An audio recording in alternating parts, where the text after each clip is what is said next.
Hallo und herzlich willkommen zum Filmgespräch mit der dänischen Regisseurin Malou Reymann. Hello Copenhagen. Hello Malou Reymann. Welcome to Nordic Filmtage Lübeck Online. Tack, thank you. If you allow me to say some words in German, I could just explain something to the audience. Ein paar Worte vorweg auf Deutsch zu dem Film von Malou, dass sich ihr eigener Vater in eine Frau verwandelt. Das will die kleine Emma, die 11-jährige Filmheldin, lieber nicht wahrhaben und auch gar nicht sehen. Und darum wickelt sie sich einen Schal, einen grünen Schal um den Kopf. Das ist eine starke Szene in Malou Reymanns Film und einen solchen Moment mit dem Schal, so ähnlich, den hat es tatsächlich auch in ihrer Kindheit gegeben. Malou Reymann, als die Regisseurin 11 war, da wurden ihre Eltern geschieden und ihr Vater tauchte als Frau wieder auf. Nun hat die Filmemacherin ein, finde ich, berührendes Spielfilmdebüt vorgelegt, einen humorvollen Familienfilm der anderen Art. Und in diesem Film können wir, wie die 11-jährige Heldin, dann lernen, dass Papa auch als Frau ein guter Vater sein kann. Welcome to the Film Days. Congratulations on your first feature film, Malou. Thank you so much. You have a background as an actor, but you've also made some short films. One of them about a girl who has to cope with her father's coming out as an homosexual. And now your first feature film is based on your own experience as a little girl when your dad became a woman. Has this project also been a sort of therapy for you? That is a very good question, because I understand that it's very easy to see it like that. But actually, I think I did all the therapy before I started working on the project. So I think all the personal work had already been done. And that got me to a place where working on this film was very much like about making a film and not, and with that film enlarging the story to something that a wider audience could relate to, more than it being a personal project for my own sake. Did you ever consider to make a documentary about your own family?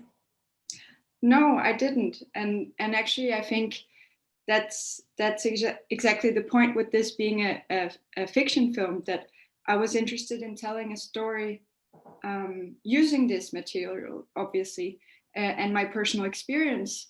But I was interested in telling a story about a father and daughter undergoing a big change, and how that can reflect on lots of different changes in families, and thereby making it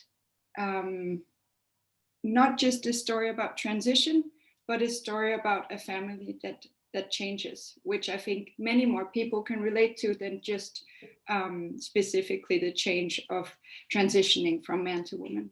So it could have been a divorce, for instance? Yeah, exactly. I think it was important for me that it was specifically about a father undergoing this transition, but I wanted it to be accessible so that people who had experienced, like, for example, a divorce or illness in a family, or moving to a different place, or some other kind of quite important change, could recognize themselves in that.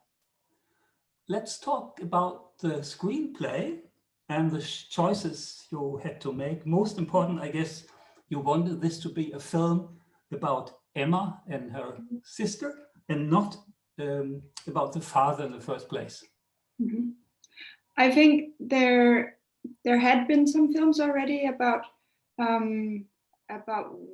transgender people and their experience of transitioning, and I think those are also very important stories. But I think what I could contribute with telling this story was exactly making it about a family in transition, and not just about a transgender person person transitioning.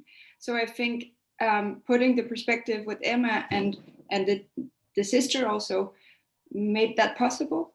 And I think the story of the father is also very interesting, but that had meant it would have to be much more specifically about the experience of transitioning and thus telling the story of someone who is transgender. Another choice you made, the film takes us back to the 90s. Mm-hmm. Yeah. So I think there's several reasons for this. One is, of course, I experienced this back in the 90s, and the whole view and the whole conversation about what it means to be transgender has changed so massively in the last 20 years. The whole collective awareness of this minority, like especially in the last 5 years, I think, since Caitlyn Jenner was on the cover of Vogue, really changed how people see it and how people talk about it. And I think that there was something about telling this story about a family who are kind of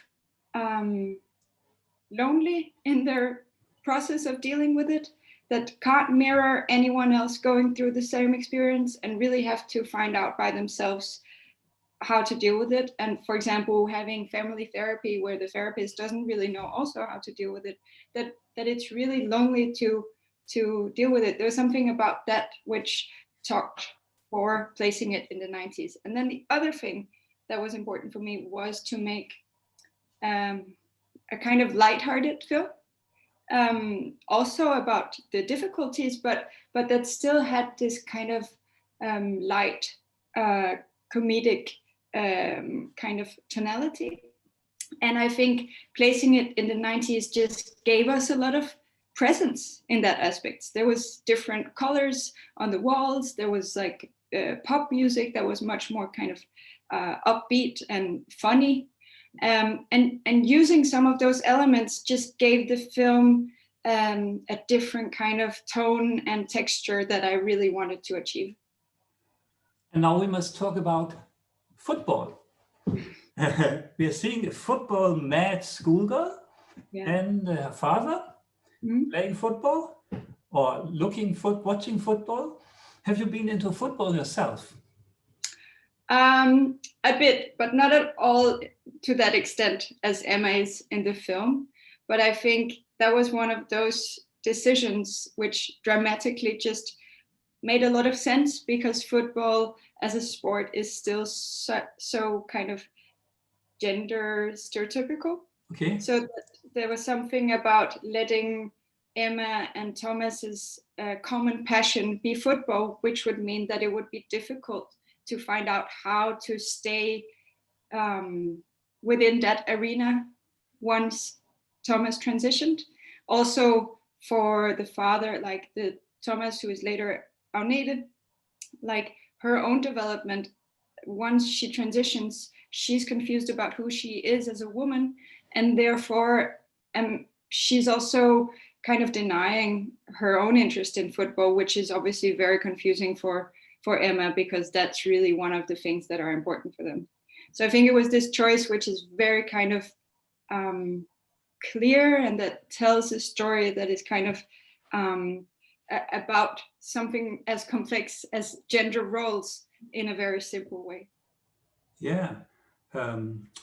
Let's talk about the cast. We could say you found two wonderful teenage girls. Where did you find them? So, we were really lucky, both with Kaya and Rimor. Kaya, the actress who plays Emma, she was actually only 10 years old when we shot the film, but she has this amazing maturity that working with her, I kept forgetting that she was only 10 years old. Was she playing football? She doesn't, not at all. No, but we did send her to some practice so she could learn it. But she was we did actually look for a lot of football girls, and we had a big open casting and had hundreds of girls in, but she was just like she's exceptional. So once we saw her, we kind of knew that we had her, and yet we still tried. I think it was 5 castings, if I'm not wrong. And the last one was with Mikkel Bo Følsgaard to see whether they had a connection, and they really did. And Remo, the older sister, she's also just, she's a very different kind of type of person than Kaya, but she has all this kind of energy and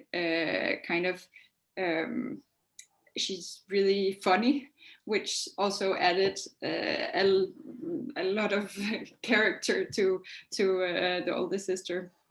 But so we were just lucky, and we just casted girls that really could act, and that's quite exceptional, I think, at their age. And now, of course, we have to get to the father. You choose for a very popular heterosexual actor, and you just named him, if I may say so, Mikkel Bo Følsgaard. He does a wonderful job as a father and as a woman, I think. Mm-hmm. But why him, and how was it to cooperate with him, and how did you find him in the first place? Yeah. Or was this film written for him from the beginning? Kind of, not from the beginning, but I heard during the writing process that he was interested. And I actually thought that he was too young. I was looking a bit older than him, so I didn't have him in mind for that reason. But once I heard that he was interested, I was writing the second draft of the script, and suddenly he was just in all the scenes. So he kind of made his way into it, and then he was the character. And then from then on, it was like, no doubt, no one else would be able to play this character. And I think exactly this, knowing that he was interested, that he really wanted to play this character, was very important, because I think it does take a lot of courage. And it was very important that it was someone who was up for portraying this character using his own femininity, and thus trying to really connect with his own femininity. And I think still today that's quite, I don't know, there's a lot of, I don't know, that's still quite taboo. And I think it's not necessarily, or I'm sure that most actors, male actors, wouldn't be able to do that, because it really demands so much, I don't know, sensitivity, I guess, but also courage.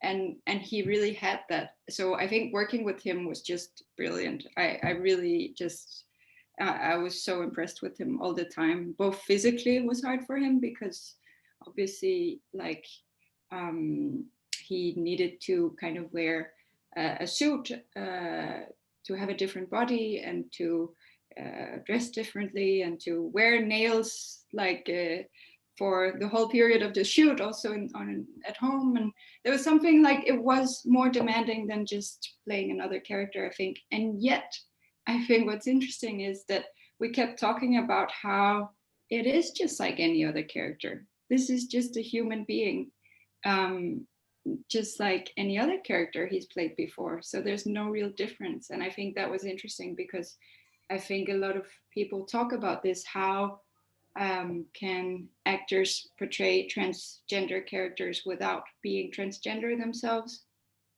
And I guess realizing that, like, or I guess just talking about how transgender characters are just human beings, just like male characters and female characters. We're all human beings, so it doesn't really make it different. And I think just to say immediately that, of course, I want to get to a place where all actors can play all parts, also transgender people. And I also want to get to a place where transgender people can play not just transgender roles, but just roles as humans. So I think it's kind of, we're at an interesting point where it is important to talk about, but we also, I think, should remember that things are still quite new. Like, it's still a new topic, and it's still a new conversation. So we're just learning to kind of figure out what's right and how to talk about it. With Mikkel Bo Følsgaard, and with the football theme in the film, a girl playing football, sounds to me as if this project was doomed to get a big success even in Corona times. I know that the Danish critics liked the film, and I could imagine also critics in other countries. But what about the normal audience in Denmark? Do you know, could they go to the cinema? Who came to see it, and how was it received? Yeah, so we were hit by Corona, but only like it did get a lot of media attention, and then it premiered, and then it got, I think, 2.5 weeks before the cinemas shut down, and suddenly everything was about Corona. But I think for those 2.5 weeks, I think we sold about 35,000 tickets, which is quite a lot, and more than they had thought we would actually sell in total. So it did reach wider than they had expected here in Denmark and at Nordische Film and at the DFI, which was obviously like really awesome, because I did want to make a film that was kind of reaching out to audiences that wouldn't necessarily otherwise watch a film with a transgender That's what character. I thought, yes. Yeah, so I was trying to really make it as accessible as possible, and to make the whole world of it very kind of normal and very ordinary and very recognizable also. And I think that actually meant that also families went to see it together, and not just grown-ups, but they would actually bring their kids. I think I even heard about someone bringing their 7-year-old to watch it, and that he enjoyed it. And of course, not all kids will enjoy it, but I was just really pleased that you could watch it across generations and have different experiences with it. Any special reactions from the football people? Yeah, so I've been in contact with the football club where we shot the film, and they were both really involved in the film while we made it, and of course also very excited about it when it came out, and they were just really happy with it. Malou, this is what I wanted to ask, and I think we got some very interesting answers. All the best. Thank you for joining us. Hope to see you in Lübeck one day or another. Tak for i dag. Hej, hej, hej. Til København. Hej.